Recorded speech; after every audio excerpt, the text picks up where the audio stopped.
Hi guys, it's David, or if you know me on Instagram, Ultraviolet Makeup, and this is my best friend.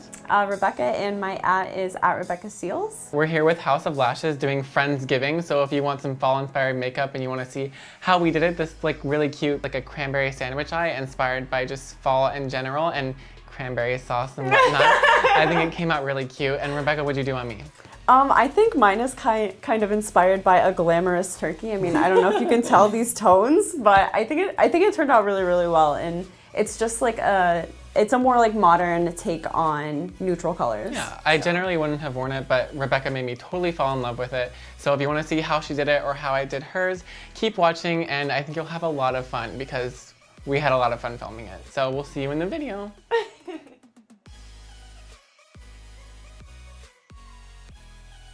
Okay, I'm gonna draw shapes on David because David loves really to shape. I'm literally gonna do it, yeah. Hearts, because I love you. Okay, so this is the NYX color corrector in green, and I'm just gonna blend this out with the Real Technique sponge. Yes, with It's the a Real primer Technique too. sponge. Ooh, I didn't know that. Did you know that? I didn't know that. And then I'm gonna get around his nose too, because he has like a little bit of hormonal redness here. So then we're gonna go in with his peach color corrector, and that's also the NYX one. He also has some really heavy depth within his tear duct, so that's really important to blend into the tear duct. But you just don't want to add too much like I had done on the face. And this is the House of Beauty brush. All right, and then we're going to go in with his favorite foundation, which is the Anastasia Stick Foundation in the shade Cool Beige. Norvina spent a lot of time into developing colors for everyone, so there's a really, really large shade range, and if you have trouble finding a color that matches you through undertones or because it's like a lot of companies don't have darker shades, then you should really look into these ABH Stick Foundations. Yeah, these are really, really nice. Alrighty, and then I'm going to go in with this OPV brush. It's just like a flat top Kabuki brush.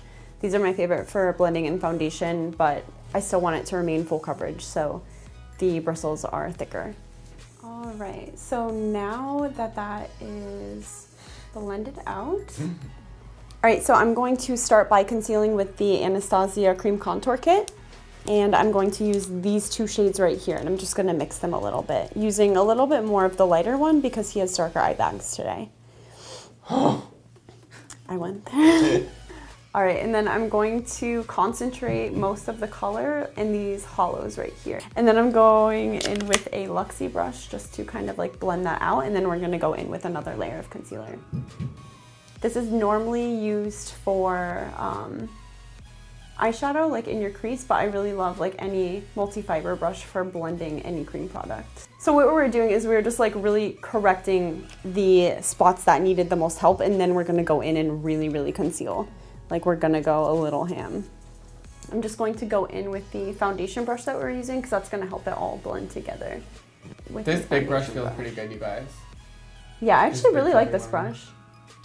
All right. And then we are going to go in with a MAC 168 brush, and then I'm going to go in with the Kat Von D translucent powder. And I love this stuff, it's so nice. At first, like I thought since it was like a little yellow, I wasn't gonna love it. But I don't know, it kind of just like erases like the fine lines. Oh. And like if you have a lot of texture, it's incredible for texture. I feel like it really like gets into the pores. Do I got a lot of texture right now? No, you actually don't have any texture at all. All right, so I'm going to go in with the first cool tone shade from the Makeup Geek contour powders. And then I'm just really gonna saturate the tip of this brush, and it's a natural hair brush.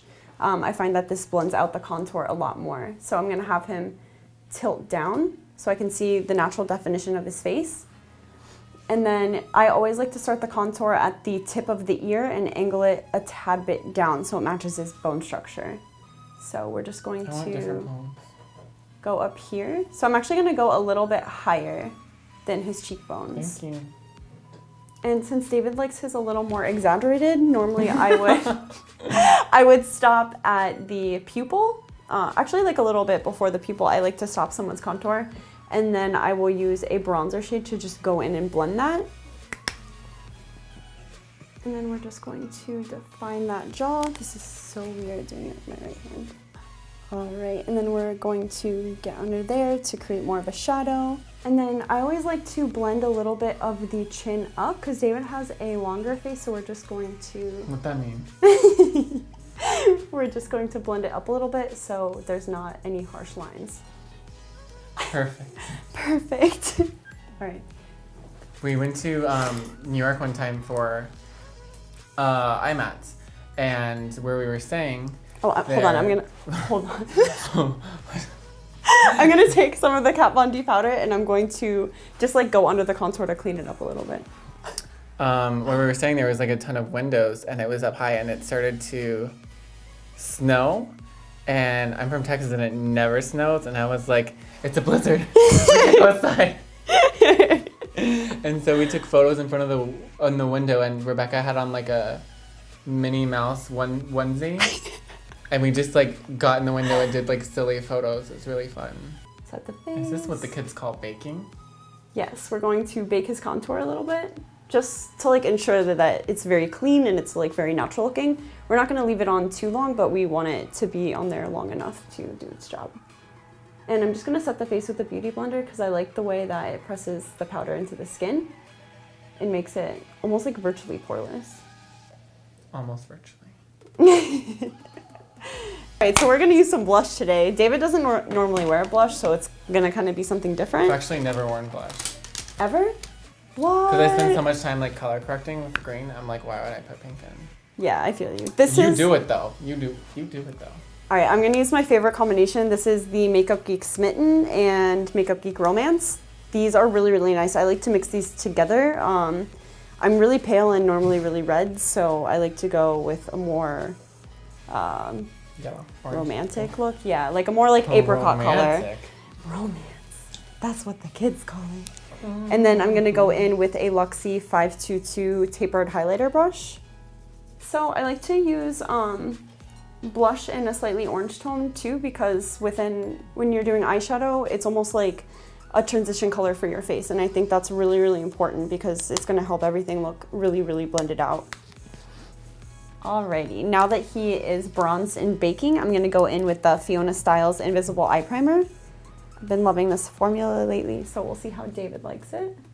I don't like it. It actually doesn't feel like anything. Yeah, it's like at all. It's not like sticky, it's just like it's a nice base, and it doesn't mess with the integrity of the makeup underneath, which is what I like about it, and it actually works perfect.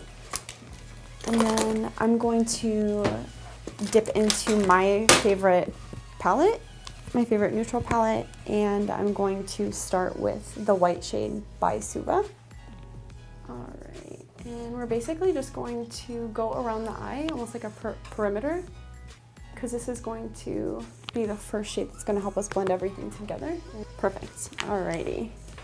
Perfect. Perfect. And I'm just gonna go with a little bit more translucent powder for underneath the eyes, just in case there's a little fallout. Okay, and then we're gonna go in with our first transition shade, which is going to be Peach Smoothie by Makeup Geek.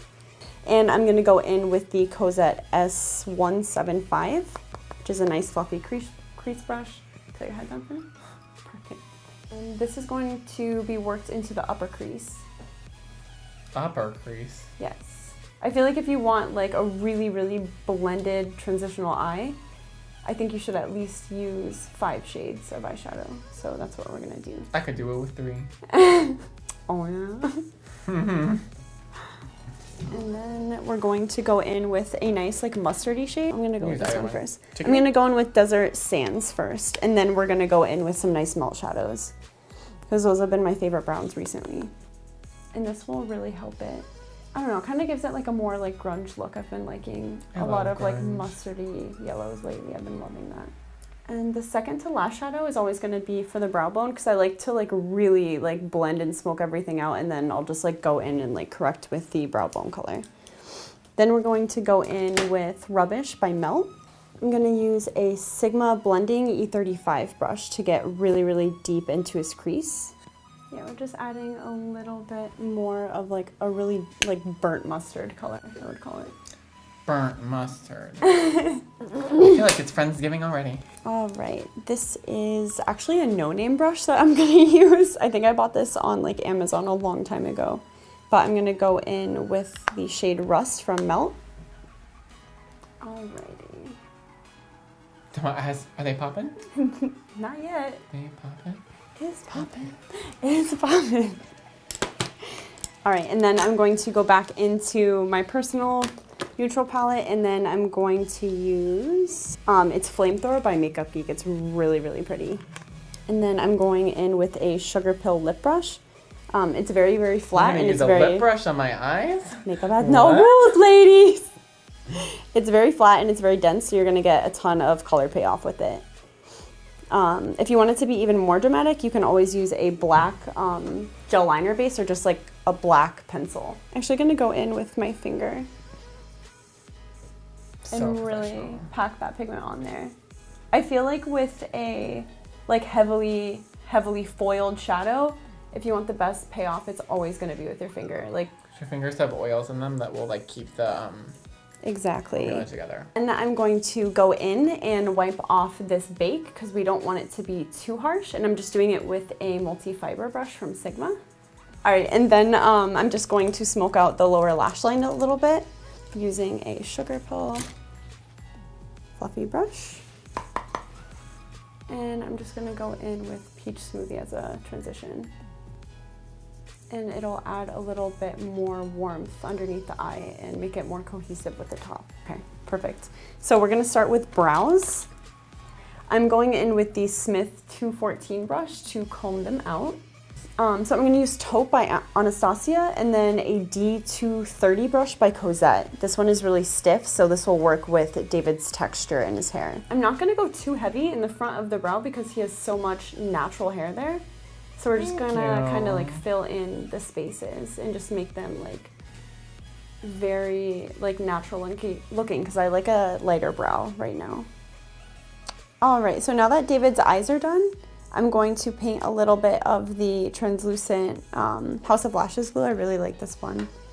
So I like to let the formula dry for like a good 15 seconds. So it gets like nice and tacky. Lash. It's Pixie Luxe. Yeah, I love this one. It's great for painting if you ever want to paint lashes. Oh, you gotta teach me how to do that later. Okay. Close your eye completely. Boom. She did that. Obviously, since I've never had my makeup done before, I've never had a lash put on me. Is it weird for you? Yeah, it feels really weird. These look really good on you though. These like really they're my favorite fit your ones. eye. Like your eye They shape. slip on just really well, and they're like, they have a nice separation to them to where you can see each lash. That's why I like to paint them, because they don't get clogged. Oh, these are like the only ones that I'll use. Here, look up. Perfect. And then we're just gonna clamp them together. Before, after. And then just press them together with your fingers for me a little bit. And then I'm gonna do the mascara. I'm gonna go in with the TooFace Better Than Sex mascara. This one is really, really good. All right, and then I'm just going to paint the bristles of the fan, but I'm gonna really saturate them because we want them to be like extra, extra dark and be cohesive with the lash. Yeah, so that just like really, really helps blend everything together. Okay, so he's going to push those together. And then the last step for the eyes, I'm just going to go in with like a really dark shadow and just kind of like press that along the lash line because that's gonna help blend everything together. And then go in with one more fluffy brush and give it one more go. All right, so I'm gonna use the NYX Butter Gloss in Apple Strudel. This is like the perfect nude for everyone, I think. Like you can put it on any skin tone, any lip color, and it's gonna look absolutely incredible. It's just a nice coral soft pink, I feel. And I'm gonna use a Smith 302 brush. All right, so we're all set with gloss. It's just very, very natural. Adds a nice sheen to the lips, and it makes it look a little more youthful, which is really nice. Youthful. Youthful. All right, and then we are going in with the highlight. All right, to highlight, I'm gonna go in with the Anastasia MoonChild Glow Kit. It's one of my favorites right now, and I'm gonna go in with Pink Heart. It's a really light almost like white highlight shade, but it has pink reflex in it, which is really, really nice. And I'm going to use that as a base highlight, because that's really going to help blend the blush together as well, because it has like a pink undertone. So you always just want to hit the top of the cheekbone. If you're going to use a like transitional highlight, you can move on to like the blush a little bit. So this would be like towards the front of the face, and then sweep it up a little bit. And we're just gonna do a little bit of the nose and the Cupid's bow, and a little bit on the chin. And he is done. How does he look? All right, that was my first time getting my makeup done ever, so I'm pretty anxious to see what it looks like. But I trust Rebecca a lot. Do you trust me? Yeah, I trust you a lot. All right, I'm gonna hand you the torch now. Okay. Oh, that's a magnified sign. Oh my gosh, it's so orange. Do you like it? I really like it. It's not something I would ever do on myself, but I really like it. Yeah, I feel like that's what I love most the about lashes are my favorite part. I love House of Lashes. I feel like that's what I like really enjoy about like someone else doing my makeup, is like seeing a different style like on myself, you know? I really like it. Yeah, it's just like something you would never do. So I was like, I'm gonna do that on him. I like it a lot. I've never done it. Oh, I'm glad you like it. I'm so excited now. All right, you guys, that's our Friendsgiving makeup where we took turns on each other. I really like the way mine came out. And I know Rebecca loves the way that hers came out, because she looks so pretty. So pretty. So let us know what you guys thought of it, and give House of Lashes a big thank you from us, because we really appreciate them having us here and doing it all. So thank you to everyone who watched it, and thank you to House of Lashes. And thanks to Rebecca for being my friend for Friendsgiving.